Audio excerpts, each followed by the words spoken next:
Hello বন্ধুরা, good morning. কেমন আছো তোমরা সবাই? আশা করছি তোমরা সকলে ভালো আছো, আর আমিও ভালো আছি। আর আজকের ব্লগটা দেখো, আমি সকাল সকাল উঠে স্নান করে নিয়েছি, আর এখন হচ্ছে পুজো দেব। তো ভাবলাম যে এখন থেকেই তোমাদের সাথে ব্লগটা শুরু করি। তো যেহেতু আজকে সকাল সকাল সব কাজ করেছি, আর বেলার দিকে হলে পরেই না, জানো তো, খুব রোদ ওঠে আর খুব গরম। দুদিন থেকে আবার শিলিগুড়িতে প্রচণ্ড রকম গরম পড়েছে। আর কিছুদিন আগে তো বৃষ্টি হচ্ছিল, তোমরা জানোই। তো হচ্ছে, তো ভাবলাম সকাল সকাল আগে ফুলটা তুলে নিয়ে আসি।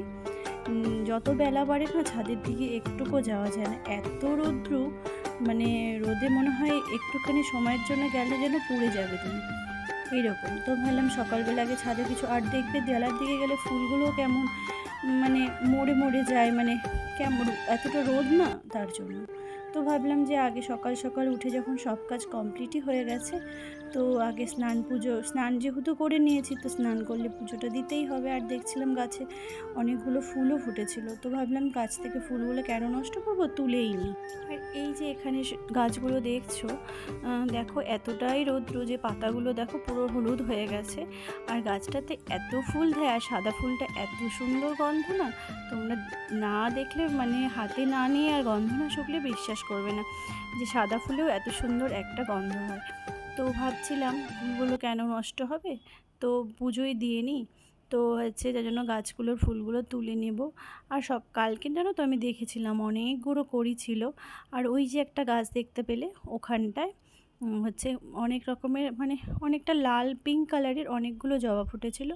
আর এখানকার গাছগুলো দেখছি, এইটা হচ্ছে তোমার মানি প্ল্যান্ট, যেটা আমি লাগিয়েছিলাম। আর এই গাছগুলোর একটা আমি নতুন কিছু দেখেছি, এটা একটা হচ্ছে আমার পাশের বাড়ির ওই কাকিমা দিয়েছিল। তো গাছটা হচ্ছে দেখো, গাছের ভেতর থেকে আবার গাছের পাতা জন্মেছে, মানে একটা নতুনত্ব কিছু, মানে এই গাছটার মধ্যে। এই যে এই গাছটা তোমরা দেখতে পাচ্ছ, এটা।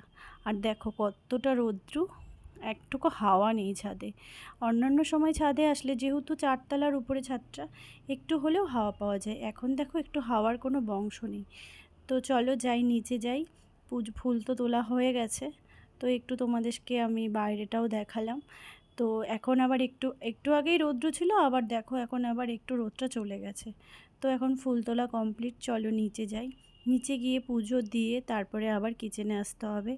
কিচেনে এসে, আমার কিচেনে অনেকগুলো কাজ আছে, যেহেতু আজকে সকাল সকাল কাজ করেছিলাম, তাই জন্য অনেক ফাস্ট ফাস্ট কাজ হয়েছে।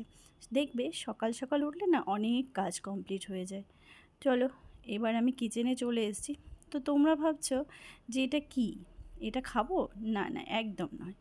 এটা হচ্ছে মেথি আর লবঙ্গ ভিজিয়ে রেখেছিলাম।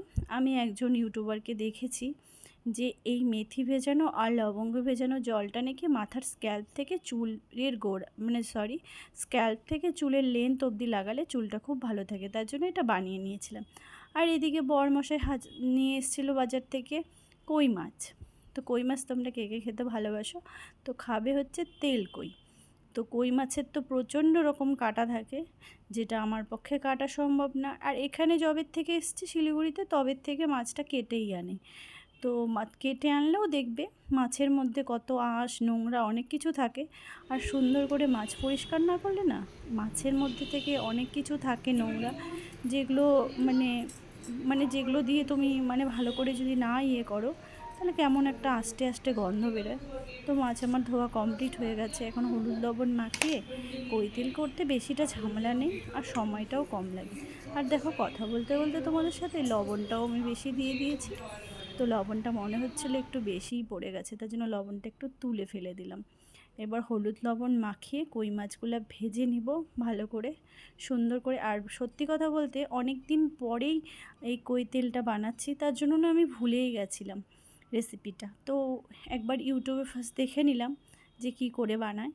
তো তাই জন্য অনেকটা লেট হলো, কারণ অত মানে যে কোনো জিনিস, মানে অনেক দিন কোনো কিছু একটা না বানালে পারে তখন কি হয়, ভুলেই যাই আমরা। আর কিছু বেগুন ছিল। এখন যা পরিমাণে সবজির দাম, সব জায়গায় তো জল হয়ে সবজির গাছগুলো মরে যাচ্ছে। তো বেশি কিছু আজকে রান্না করব না। কিছুটা বেগুন ছিল, বেগুনগুলো দেখছি একদম কেমন খারাপ হয়ে যাচ্ছে, তো ভাবলাম কেটে ভেজে ফেলি। বেগুন ভাজা করব, আর ওইদিকে তো ভাত কমপ্লিট হয়ে গেছে। আর হচ্ছে কই মাছ করব, কই মাছের তেল কইটা করব। আর কিছুটা সকালবেলা একটু বাদাম ভেজেছিলাম, যেটা বাদাম ভাজা আর পাঁপড় ভাজা আর একটু ডাল সেদ্ধ করলে, এই যে ডাল ছিল ওই সেদ্ধটা, ডাল সেদ্ধ। তো আর ছিল এখানে হচ্ছে কই তেলটা কমপ্লিট হয়ে গেছে, আর এখানে ভাত তো করেই রেখেছিলাম আগেই। আর কই তেলটা দেখাই তোমাদের সাথে, যেটা আমি শেয়ার করতে পারিনি। দেখো জাস্ট কালারটা দেখো, জাস্ট ওয়াও হয়েছে, দেখে তো মনে হচ্ছে ভালোই হয়েছে। তো টেস্ট করে তোমাদেরকে অবশ্যই বলবো। আর রান্না যেহেতু কমপ্লিট হয়ে গেছিলো, তার জন্য ভাবলাম বরমশাইকে খেতে দিয়ে দিই, তারপরে তোজোকে খাইয়ে তারপরে আমি খাবো।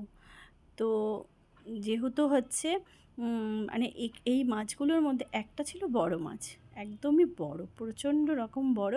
আর বাকি মাছগুলো ছিল একদমই ছোট, মানে খুব নয়, মিডিয়াম সাইজের। তো অবশ্যই আমরা যেটা করে থাকি, বড় জিনিসটা আর ভালো জিনিসটা প্রিয়জনকে দিয়ে থাকি। আর প্রিয়জন বলতে তো বাড়িতে একজনই আছে, সেটা হচ্ছে মানে বরমশাই, মানে পতিদেব। তো ওনাকেই খেতে দিচ্ছিলাম। তো তারপরে দুপুরবেলা যেহেতু কোনো কাজ ছিল না, তো আমি না একটু শাড়ির ফলস পিকো করি, তো যেটা তোমাদের সাথে আজকে শেয়ার করলাম। তো দুটো শাড়ি দিয়ে গেছিলো, তো ভাবলাম বসেই যখন আছি তো শাড়িটা হচ্ছে ফলস লাগিয়ে নিই, তারপরে পিকোটা পরে করে নেব। তাই জন্য বসেই ছিলাম, ভাবলাম তোমাদের সাথে এই ক্লিপটাও শেয়ার করা যাচ্ছে, যেহেতু আমি তোমাদের সাথে সব কিছু শেয়ার করি। তো চলো এটা কমপ্লিট করে নিই। আর এটা করতে বেশিক্ষণ টাইম লাগে না, এটা করে তারপরে শুতে যাব। খাওয়া দাওয়া তো ওদিকে কমপ্লিট হয়েই গেছে। আর এই দিকে দেখো আমার শাড়িটাও কমপ্লিট হয়ে গেছে, এখন ভাঁজ করে তুলে রেখে দেব। আজকের ব্লগটা এইটুকুই। তো যদি কিছু ভালো লেগে থাকে, like comment share and subscribe করে দিও। তো দেখা হচ্ছে তোমাদের সাথে নেক্সট ভিডিওতে। আজকের জন্য টাটা, সবাই ভালো থাকবে, সুস্থ থাকবে। দেখা হচ্ছে তোমাদের সাথে নেক্সট ভিডিওতে। টাটা।